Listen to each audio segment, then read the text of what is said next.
Well, churches are absolutely crucial because government propaganda telling people to have more children comes across as extremely lame and insincere. It's really important as churches to have a lot of interaction between people of different ages at different stages in life, right? Instead of like maybe segregating by ages, to really think about, well, how can the young adults be around these young families and see people like them who are starting families, making sacrifices, but also the joy that's hard to see, right, when you are maybe just passing in the street or at the grocery store.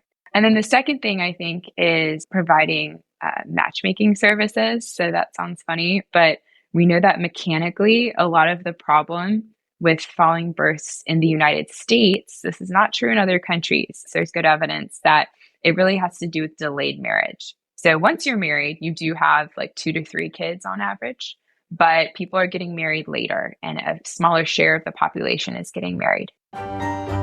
Welcome to the Kalos Center podcast.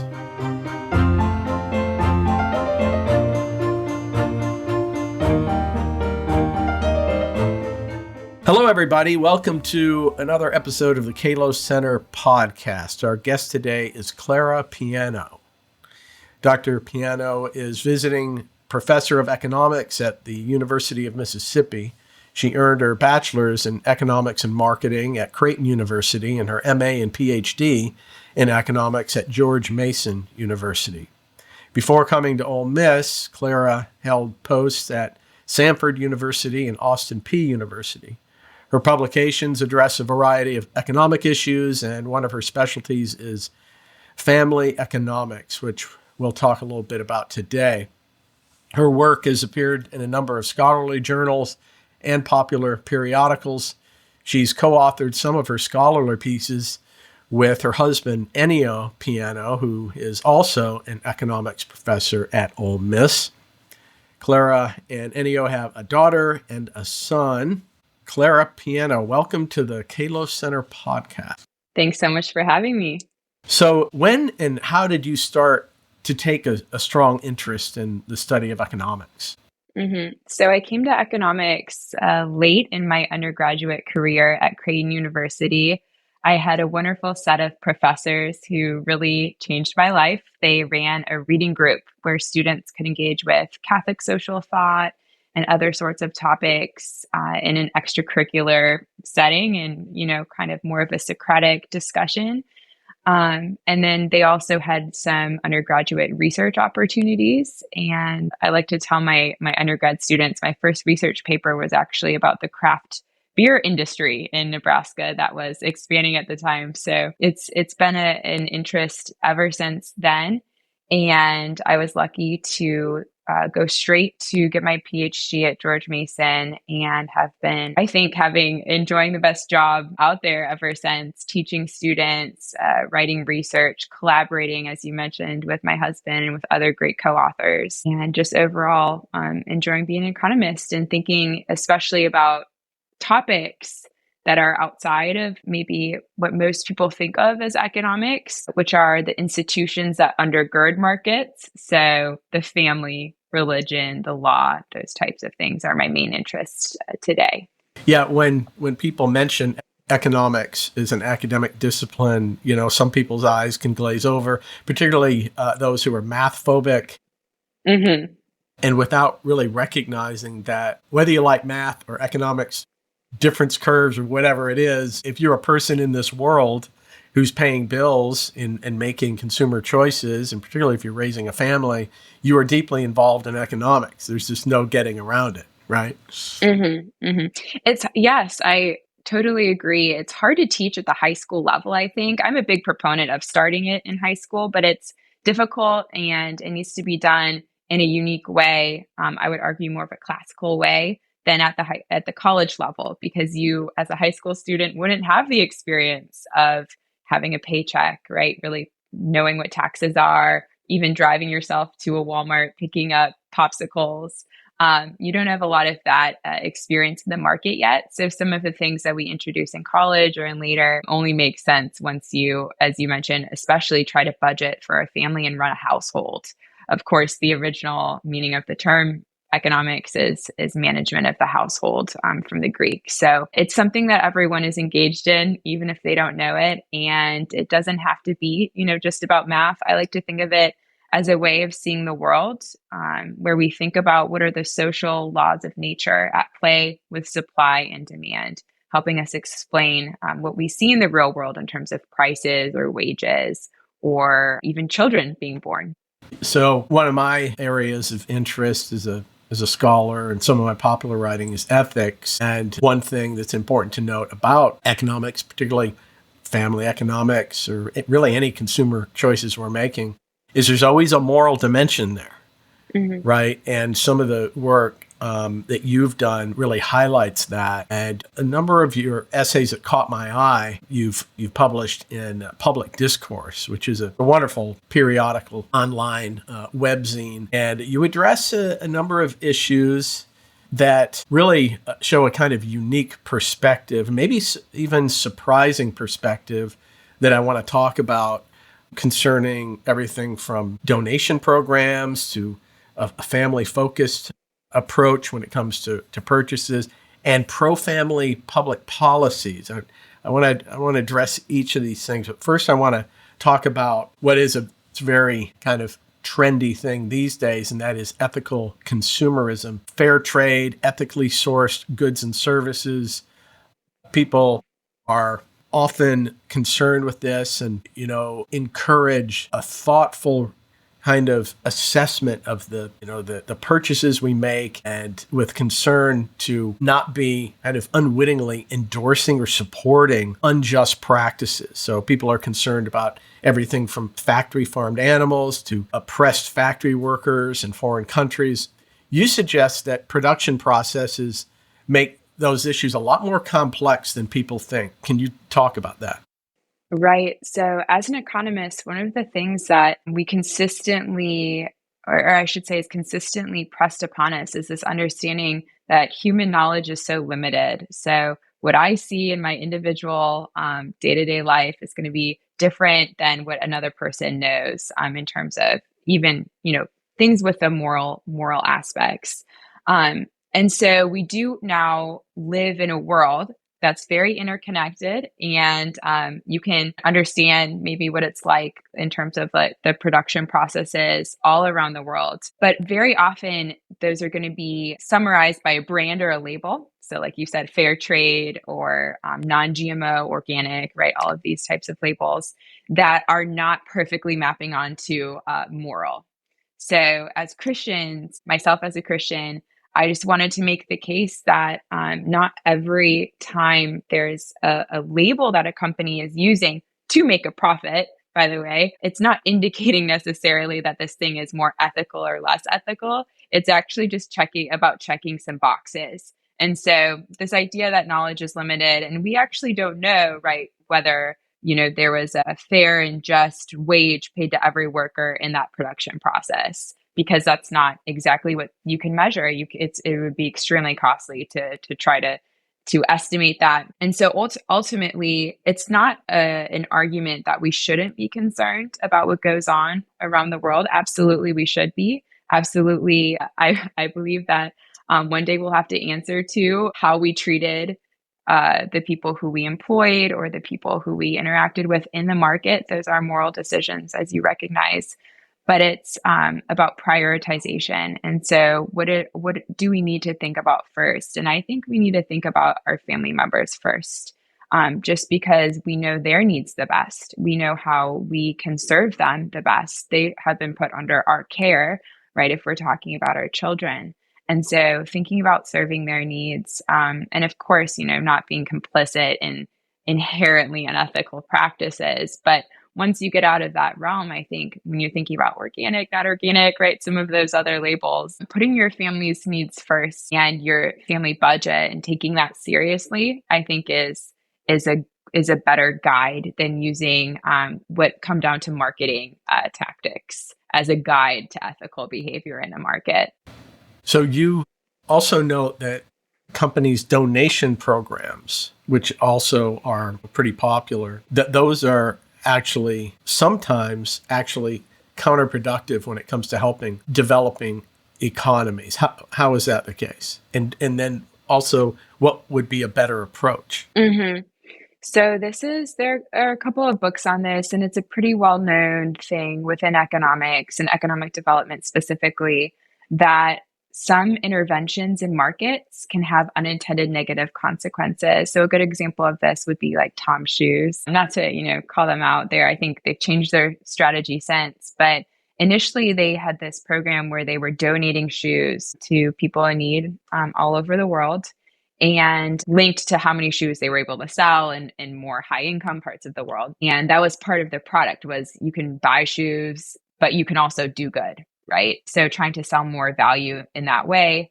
and differentiate themselves. The problem is that there are people in the local markets in the lower income parts of the world already trying to serve those needs of people in terms of making shoes, repairing shoes. And so when you flood a market with donations, it puts those people out of a job, but it's also temporary. So you flood the market with shoes. No one needs shoes for 2 years now. So the previous industry of shoe repair and shoe manufacturing kind of goes out of existence. It's run out. It probably loses a lot of money and will have to lay off its workers. But then in 2 years, you need to build back those skills. And so it can be disruptive when we take kind of grand plans and impose them on other markets without, again, understanding our limited human knowledge of what's actually going on. Is this a real need, or is there a better way to help, right? Or is this just the easiest way for me to help and sell my shoes? So taking all of those things into account, it's a little bit more complicated when we think about foreign aid and foreign development. I'm a big proponent of the idea that the human person is the ultimate resource, in the words of an economist who's a favorite of mine, Julian Simon. And once we unleash, right, the potential of entrepreneurs, parents, right, to save and invest in their children, just the local talents in a lot of developing markets, they'll be able to find their way. But it's really about unleashing those local talents instead of maybe trying to consistently give donations because it seems like a good thing to do. So this is all a part of what you call a family-focused approach. Would that describe the scholar that you just mentioned, your favorite economist? What's his name again? Julian Simon, he is well known for his bet with Simon Ehrlich, who wrote the Population Bomb, where he argued against Ehrlich in saying that the problem wasn't overpopulation. So Simon said, we don't have too many people. There's really no empirical evidence for that. So he has a massive book where he gets into that. But his main message was that people are the ultimate resource and that it's about unleashing those talents, making sure we have institutions and markets and political setups that allow people to provide for their families, essentially.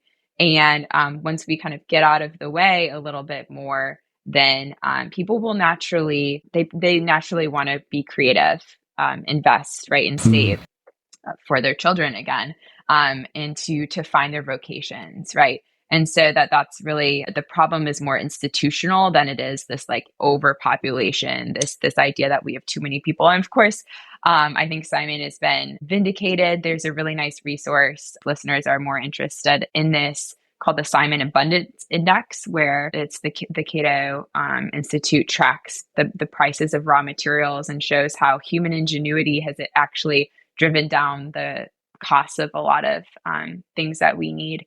And so it's part of a general approach, I'd say, within economics. We tend to see people not only as hands to work or mouths to eat, but brains and people who have ideas and talents, right, to give to the world. So Julian Simon, what would be his signature The work? Ultimate Resource is this big book that he's best known for. He has some smaller books. Some of them were published after his death.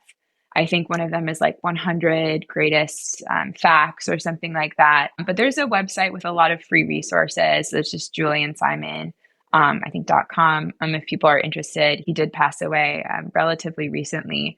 But there are a lot of great young scholars trying to carry on his work today. I would consider myself in that tradition, trying to carry on this message people not being the problem. And economists know this. Economists usually weren't on the coming from the perspective of there being a problem of overpopulation. Again, like I said, we do tend to think that if people are having children, they know what they're doing. They're making a rational decision. They see the costs and benefits better than we do.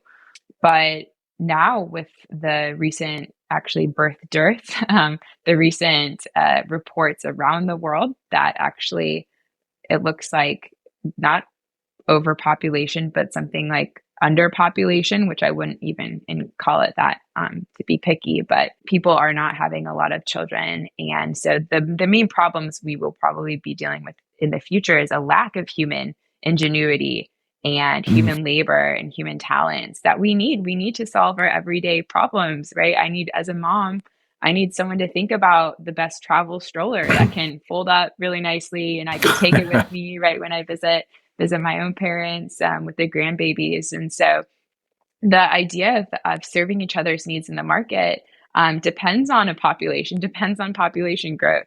And so this is a view that economists have had for a long time, but I think it needs to be more widely known. So, for all of your support of this family focused approach, you're also skeptical of what are called pro family public policies. That some might see that as surprising. You're being a pro family person. In fact, you maintain that, as you put it, the risks of reducing burdens through interventionist pro family policy are greater than any potential benefits. So, why is that? Yes, so it is maybe surprising that I'm against, I'd say, ostensibly pro family policy, where there's an idea that we can pay people to have more children, and that this is one thing that would help us see population growth instead of population decline. And the reason for that is, or I should say, there are a couple reasons for that. And the first one is historical, which is that I've studied Soviet family policy deeply and looked into the history of family policy, which goes back to basically the Roman Empire. Rulers have been concerned about their populations for like security reasons, again, for economic reasons for a long time. And they can be invasive, I think, on the decisions of couples, which I believe is a really important decision, but it's one that like the government doesn't necessarily need to be engaged in. I think religious organizations, absolutely. I think, you and your spouse, obviously, but beyond that, I don't think that historically we've seen population control policies go in a good direction. And just because it's in the opposite direction, in terms of not trying to suppress the population, right? Like the one child policy, for instance, in China, which is now ended. Just because today our problem is in the opposite direction, I don't think warrants the assumption that we know more than couples about what would be the best family size for them. That being said, I think there is good evidence that couples are not having the number of children that they would like to have, that they're not able to welcome, just for really reasons that could be changed through policy. They're not able to welcome the number of children that they would ideally or be happiest with, ideally like to have or be happiest with. And so I think there are problems with maybe housing regulation, things like childcare regulation, things concerning marriage, or the decline in religiosity. There are a bunch of other things that could be addressed by government policy, but I don't consider those pro-family, even though they are in practice pro-family. They're not usually called pro-family. So what I'm trying to say is I don't think paying people to have more children is a good route for a principled reason. And then there are some empirical reasons as well. There's not a lot of evidence that these programs are able to generate a lot of additional births, and they cost a lot of money. In the United States is not in a position of having budget surpluses where we can look for fun things to spend money on at this point. And it could also hurt the tax situation of our future children if we don't spend prudently. So instead of doing that, instead of saying, okay, how can we spend our way out of this? I want us to think critically, like, what are the actual barriers facing people? Is it a money issue, or is it I need to find, a starter house issue? Or is it well, I want flexibility where, I can have my mom watch my kids for a couple days of the week and then maybe have a nanny one day of the week, right? more flexibility built in. Remote work is another good example, labor force policies. So I hope that answers your question. I'm trying to say that there are certainly things we can do to be pro-family, but they usually don't look like, have that label. So what could the church do? Is there anything that Christian organizations or local churches can do to address that issue, say in terms of theological teaching or otherwise? I know Absolutely. that's not, Yeah. maybe that's delving into some non-economic sorts of practical theological issues, but I'm wondering what your thoughts are there. Well, churches are absolutely crucial because government propaganda telling people to have more children comes across as extremely lame and insincere and doesn't work historically. But the example of, I'll just use my case of like women like me, right, who are having large families and who are thriving and who enjoy their children and their husband, that speaks volumes. And so on the initial level, I think it's really important as churches to have a lot of interaction between people of different ages at different stages in life, right? Instead of like maybe segregating by ages, to really think about, well, how can the young adults be around these young families and see people like them who are starting families, making sacrifices, but also the joy that's hard to see, right, when you are maybe just passing in the street or at the grocery store. And this is I should say, kind of founded in research as well. There are a couple of interesting studies that show that babies are contagious. So to speak. So when your sister or your friend conceives, you are more likely to also think about a child and conceive.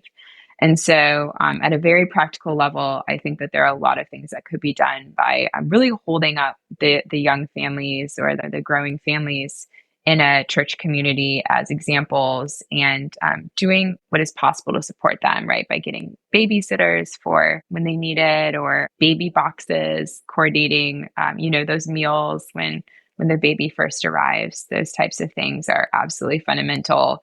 And if I were like thinking about, leading those types of programs at a church, I would dive deeply into that.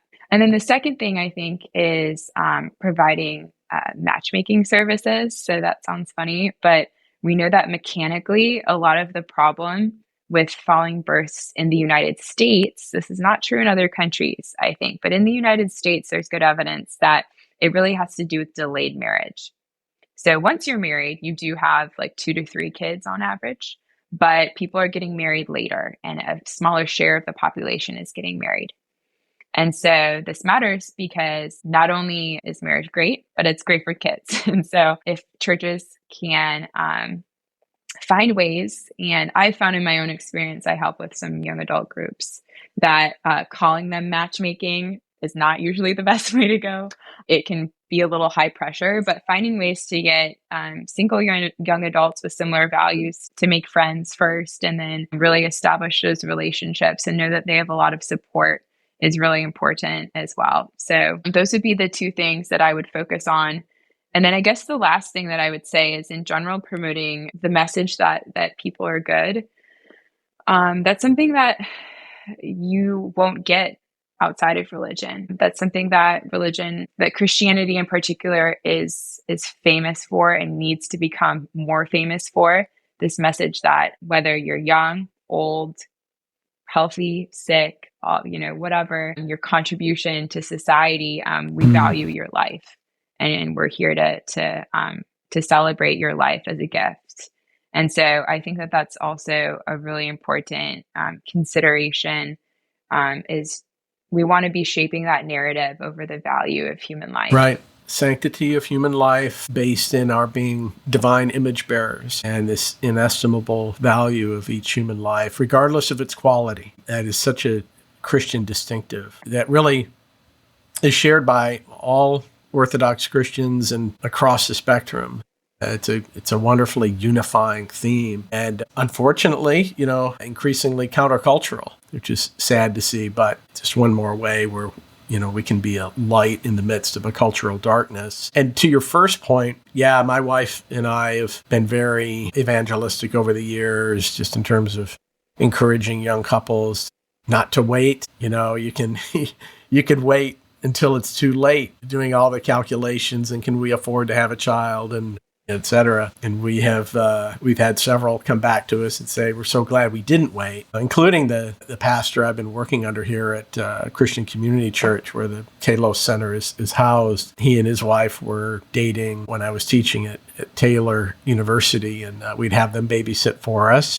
It was a kind of one hand washes the other thing. They'd babysit and then we would kind of mentor them. And one of the things that we would tell them as we saw their marriage, their wedding approaching, was don't wait. In fact, have a lot of kids, which they ended up doing. We have 4 kids. It's, a family of 6 is a lot. They ended up beating that by 50%. They got 6 just great kids, and they're great parents. And who knows how many kids they'll have. And it's just neat to think that maybe we had some sort of influence in that direction, because it's just is really maybe the most redemptive thing you can do in this world is to have kids and to raise them in the Christian way. It's just wonderful. So that's certainly something all of us can do as Christians, is just promote the procreative practice. It's the ultimate gift from God. So I want you to talk a little bit more about why declining birth rates really is such a problem. A lot of people are, and have been for generations now, worried about global overpopulation. And there are some well-known multi-billionaires who've been very active in trying to stall this and bring down the global population. But hold on, this is problematic. Can you talk about why declining birth rates really is a big deal? Absolutely. So let me first just say that concerns about overpopulation from the beginning were quite unscientific. And what I mean by that is they were missing a fundamental reality that additional human beings grow the pie of resources. So as our population has grown exponentially in the last couple hundred years, our standards of living have grown even more exponentially. And that's not a coincidence. And that's not what a lot of scientists who weren't seeing that connection, that important understanding that human beings create, would have predicted. And so I want to say we know now, but really any economist worth his or her salt knows now, and that population growth is really important for growing the pie of economic resources. And there are a couple of ways that this happens. Just so every human being is unique and unrepeatable, which means that they're going to have unique ideas and they're going to have unique talents and different ways that they can serve the community, right? So one might be Steve Jobs, but one also might just be really good at, quilting. And one also might just be really good at, knowing how to build something that will fix this tiny engineering problem. So we need all of the skills, right? And all of the different perspectives and ideas. And then the second thing is that more people mean a bigger market. So there's more payoff for each idea. So I mentioned I'm a mom, I travel with my kids. I get this feedback sometimes when I have them in a baby carrier or in the stroller, and a lot of moms will say, "Oh man, I wish I would have had that." It's such a cool technology. And well, the reason for that is there's a big market for, if you can come up with the technology that moms want and they want to buy, you could make money. You can make money from that. It's a great way of serving people, and we reward you for it. And so that's another way that population growth helps, is both not only producing ideas, but we would say also demanding that production. And then at a couple of different levels, there's going to be an importance of population just from a national security perspective. So I think that this is why a lot of countries are starting to pay attention. And let me just say for the listeners as well, I'm not only talking about high income countries here. Birth rates are falling in virtually every country around the world. A lot of low income countries have lower birth rates than in the United States, for instance. So a classic example is the birth rate in Mexico is actually lower than the birth rate, the fertility rate in the United States right now. So this is a problem for almost every country. But like I said, there's going to be some national security elements to it in terms of do you have enough people for a military, or do you have enough people to do those basic jobs, enough talent, right, for your administrations and things like that. And then lastly, I always like to emphasize that there is a human cost to the fact that birth rates are declining. And we know this because we know that from survey data, people are not having as many children as they would like to have. So on average in the United States, a woman of reproductive age says she would like to have 2 to 3 kids, and she's projected to have only 1 to 2. And this means that people are failing at their life goals in like one of the most important areas. And it would be very cool if we could just close that gap, right? So as an economist, I don't even need to be in the business of convincing people to have more kids. I need to be in the business of like, oh, well, you would like to have these children. Like, what are preventing, right? What are the things preventing you from achieving that goal that you already have? So I see it that way. And I think that that's an important piece of the conversation as well, is we've done a really good job with like education of helping people achieve their educational dreams of going to college, right? Or something like that. But I think that having children is a much bigger component of your lifetime satisfaction. And so if we can help people achieve those dreams, I'd really like to do so. That's good. In one of your essays, you talk about Soviet family policy. You've mentioned that just briefly a few minutes ago. And you know how some of those ideas are actually still with us in 21st century America. What are the similarities? Yes. So Soviet family policy was a really unique experience. Initially, after the Bolshevik Revolution, they decided to dismantle the family. So, and if anyone is familiar with the writings of Engels, right, and just Marxist thought in general, you know that the big things that they were against were religion, private property, and the family. So definitely against religion, banned religious marriages, right, really tried to crush religious practice. But then also they instituted unilateral divorce and really encourage women to work in the factories and not have so many children. And they banned inheritance and I think adoption and a couple of other things, so really drastic changes right after the revolution. And a lot of those policies, like unilateral divorce, and they legalized abortion as well. Those two are big ones that have been influencing American culture and American life now for decades as well. But less than a generation after the Soviet Union, I say, experimented with those policies, they saw their effects, which were essentially there was a lot of dysfunction. Just socially, there were a lot of orphan children. There were really skewed sex ratios, so a lot of women, not a lot of men, from the purges, the war. But also there were rampant problems with women being abandoned by the fathers of their children. So they stepped in and they said, well, we really, for national security reasons, would like to increase our population and have a little bit more stability, right? We can't have dysfunction and try to also, conquer all this territory as the Soviet Union. So what they decided to do is add divorce restrictions. They started restricting access to abortion. They started paying women to have kids and they also had awards. So it's this idea of heroine mother. And then they would also financially support single mothers. So if you were married, it was harder to get divorced and get out. So there's maybe more stability there. But there was a big push to subsidize basically single mothers and who wouldn't even have to put the name of the father in the birth certificate. The one thing they did not change, though, was they still kept the ban on religious marriage. You could not get married within the Russian Orthodox Church or any church. And this didn't, we don't know the counterfactual, right, if they hadn't changed the policy, but we know for a fact that it did not increase the birth rate at all, and the social dysfunction remained. So people continued to get abortions at an extremely high rate. There continued to be extremely high levels of infidelity and child poverty, poor mothers, basically single mothers.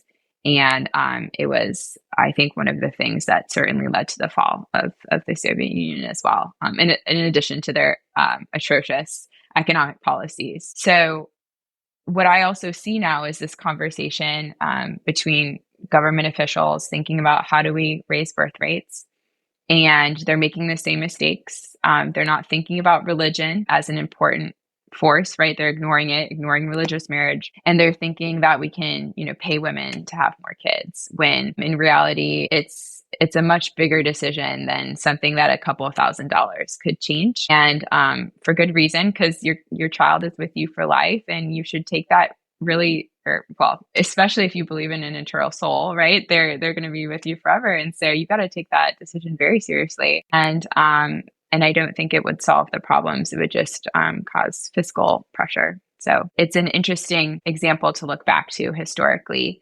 And I would say there's some strong correlations between the Soviet Union and their experience and then what has been tried in China already, and the direction I think that they will be moving. Wow. As a race, as a human race, we seem to be making the same mistake over and over and over again. These are all cautionary tales, aren't they?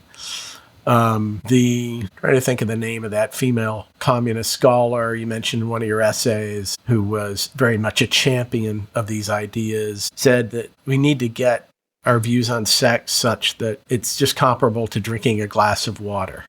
Mm-hmm. That's the attitude of a lot of people today. It's the most casual view of sex possible, and just how devastating. But one thing that comes to my mind when I think about that is how really intuitively everybody recognizes that is wrong. If I force you to take a drink of water, you're not going to charge me with some sort of crime, or you wouldn't advocate, having a law against that. You just say it's very rude. And there must be something sacred about sexuality, such that if one person forces it on another, even if there's no physical damage, it's such a deep violation psychologically and emotionally that there must be something more to it than just the physical act. It is not analogous to drinking a glass of water. In fact, it's not analogous to really anything. It's so special. And yes, there should be rape laws in place such that if you do that to someone, you serve, say, 20 years in prison. And in the Old Testament, it was even punishable by death, as was adultery. I mean, there are good biblical reasons for that. So I wish more people who were that kind of sold out for this very casual view of sex. It's just another thing that people do with their bodies.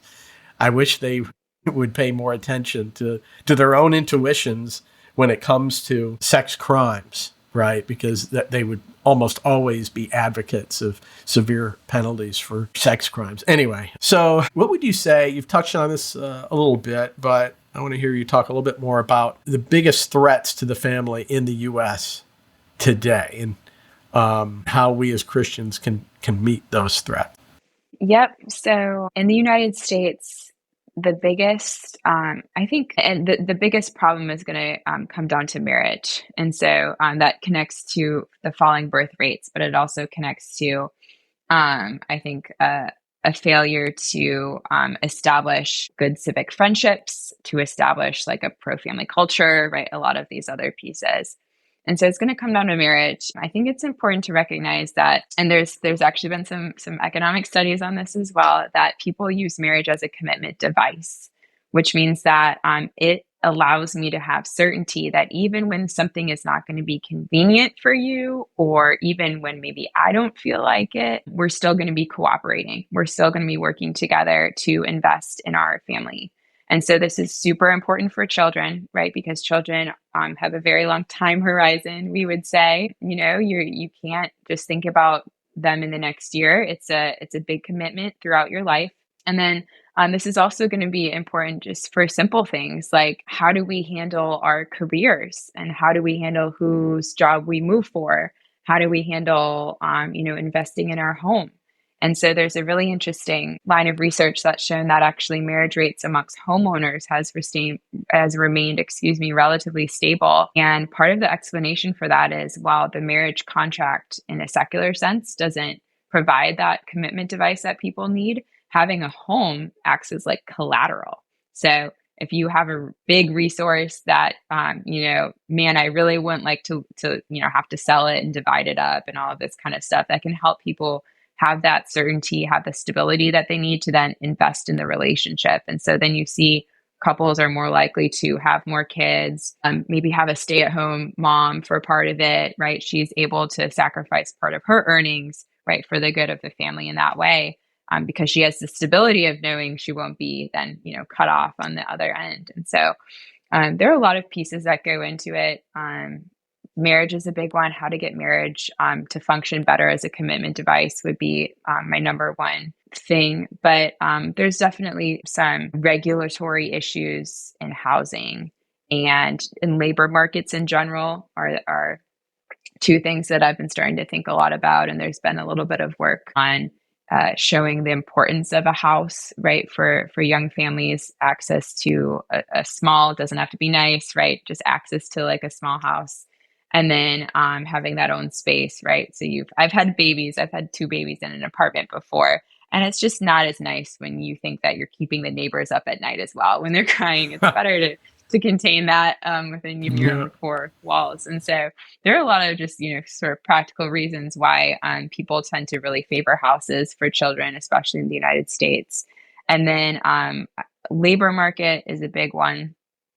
I have a paper with a demographer, Lyman Stone, where we talk about specifically like labor market flexibility across the 50 states. And we show that in states where work is more flexible, families are able to customize their work schedules to their family needs, right? Maybe it's part-time sometimes, maybe it's full-time, maybe it's travel, maybe it's not remote, whatever. Every family is different. But if you're able to customize, you have a lot of options in the labor force. You are more likely to have the number of kids that you desire. So I think that that's an important component as well, probably focusing on that flexibility of benefits, remote work angle too.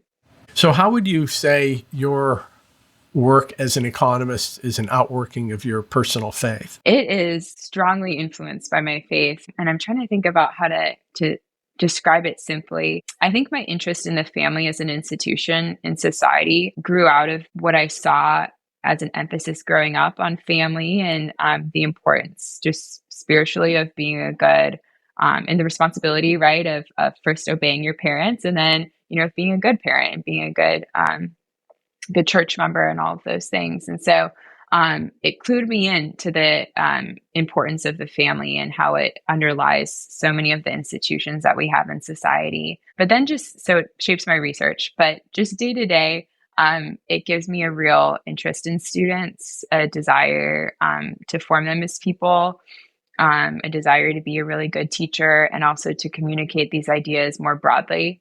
I think my role in my vocation has to do a lot with trying to make sure there's truth in our conversations or trying to share more of the truth when I hear something that I think is an error, to speak up and say something about it, right? So I do get a lot of students or a lot of people who've heard the narrative of overpopulation.